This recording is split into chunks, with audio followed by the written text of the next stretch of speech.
Hello, everyone. Thank you for coming. So let us begin with the sprint review.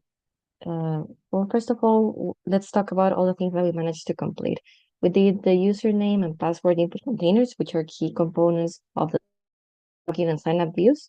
So we were also able to complete those. We also did the profile card, which is what the user is going to see whenever they enter the account of the family and they're going to choose their profile. That's what they see. And after picking one, they're going to see the pin input container, which we were also able to complete. Aside from that, we have the profiles view where both of these components are key. And we also did the parent dashboard view. So the parent dashboard view is a part of the parent profile view, which we also completed. And we also paired this with the money movement pop-up.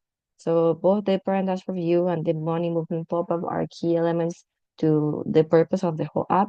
So it is great that we managed to do that in this first sprint. And then we need the list of transactions with a view that is associated with the parent profile and the child profile view as well.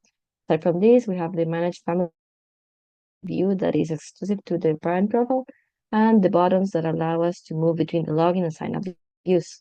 Lastly, we also did the transaction history filter component, and that will conclude all the things that we managed to complete in this sprint.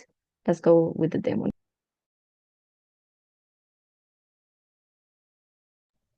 Okay, now for the demo part. The first thing you'll have to do is go to wherever the app is located at and then open a command prompt. After this, you'll have to go to the directory where the application is at and then enter. After that, if it is the first time you're using our app, you'll have to use this command, which will install you every single dependency needed so that the app works perfectly. Since it is not my first time, I'm gonna use the next one, which is npm start. This will boot up the server in your default browser. The first thing you'll see here is the login page where you can put the family name and the password of your family and then click login. Since it is your first time using our application, you can go to sign in. In here, you're gonna go to the sign in view page where you can enter the name of the family you want to create, and you'll have to put the password twice so that we can be sure that you put the password that you really intended to. After that, you just click sign in and supposedly you will go to the next view. However, neither this button nor this button will go or redirect you to the next view. Because of this, you'll have to do it manually for now using this extension right here, /user selector. This will lead you to the next one. In here, you're gonna have all the members of your family.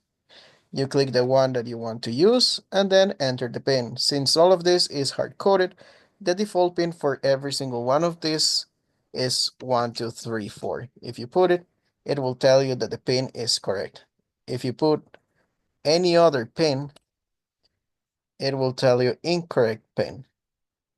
Now, going to the next section, we'll see the view of the parent.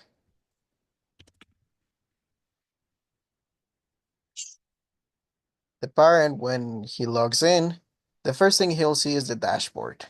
In the dashboard, he'll see the name of all of his or her kids, how much money they have, and in every single one of them, they'll have the two options of depositing or withdraw money. If they want to deposit money, they will need to put a reason to do so and an amount. For example, I don't know, this. And then they click deposit, and as you can see, the amount will change. Now, since all of this is hard coded, if you go to another view and come back, you'll see that the number will not stay. This will be different whenever we do the backend. Same goes to withdraw. You put whatever was the purpose of this, and then you put an amount. What happens if you put an amount that is bigger than the amount they have in their account? There will be a pop-up that says insufficient balance. Now, if you put something that they have, you'll see the change here. But as I said before, this will not be saved since we don't have a database, neither a back front.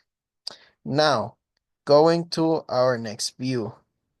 is the transaction list. In here, we have a lot of hard-coded transactions which have purpose, for example, toy purchase, a date when the purchase was made, or the transaction was made.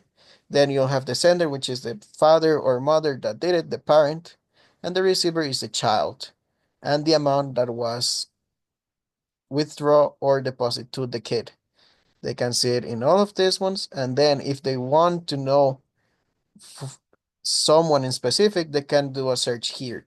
In the name, they can put, for example, John, and this will search for any John either in sender or receiver. And then they can put a starting date and an end date, and then put search. This should give them just the ones that they put here and nothing else.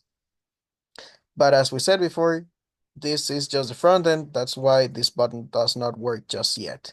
Now, manage family. I don't know if you saw it, but here we have different people as from here. For example, here's a John Cena. We don't have anything here. This is on purpose, since we want all of this to change when we do the back end of our application. When this happens, everything will be more familiar. Every single name will be the same in every single floor and every single one of this. So you'll see a big change between this consistency and the consistency of the final product. Now, going back to the manage family. In here, you'll have two options as a parent. You can delete a person of the family members, or you can add one. As I said before, delete won't do anything since it's hard-coded, but it will do something in the future. An add member will ask you all the details needed to create a new person. The name of that person, the role if it is a parent or a child, an image URL, which will be the profile picture that you'll see in that account, and then to enter a PIN. The PIN must be numerical. If you try anything else, it won't let you, and then you'll add the member. In here, you won't see any changes, since again, it is hard-coded, but in the final version, you'll see it. And after that, the only thing that the parent can do is sign out, which will lead you to the login page. Now, let's go to the kids one. The view of the kid will be child transaction list. So we put this on our browser and we'll go to the kids one, which is actually the same as the parent. You can see the transactions made, but only to you and who did it. In here, you can put the name of the sender, for example. Hey, I want to see my parents' ones, and I want to see him from the last month. And then you put search, and it should tell you which ones were. Again, in this one, you can see the current balance on the platform or from yourself as a kid. And then the only other button that you can use is sign out.